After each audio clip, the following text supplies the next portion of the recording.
ఈరోజు ఏ కుటుంబంలోనైనా భర్త కావచ్చు, భార్య కావచ్చు, సమాధానాన్ని చెడగొడుతున్నారంటే, ప్రశాంతతను పాడు చేస్తున్నారంటే దానికి ప్రధాన కారణం ఏమిటంటే మన భాషలో దెయ్యం పట్టింది. ఏం పట్టింది? దెయ్యం పట్టింది. ఏ మొగుడికి దెయ్యం పడుతుందో ఇంట్లో ప్రశాంతతను పాడు చేస్తాడు. ఏ భార్యకు దెయ్యం పడుతుందో ఆ ఇంట్లో ఉన్న ప్రశాంతతను పాడు చేస్తారు. మమ్మల్ని పట్టుకొని దెయ్యం అని అంటారా? మిమ్మల్ని నేనెందుకు అంటాను?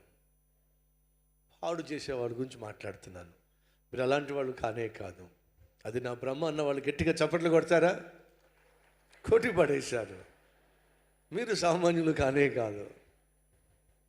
వాస్తవాలు దాగవు కదండి. సో ఫ్రెండ్స్,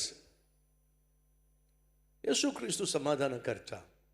తను సమాధానకర్త అని లోకానికి తెలియజేయాలంటే నీ ద్వారానే తెలియజేస్తాడు.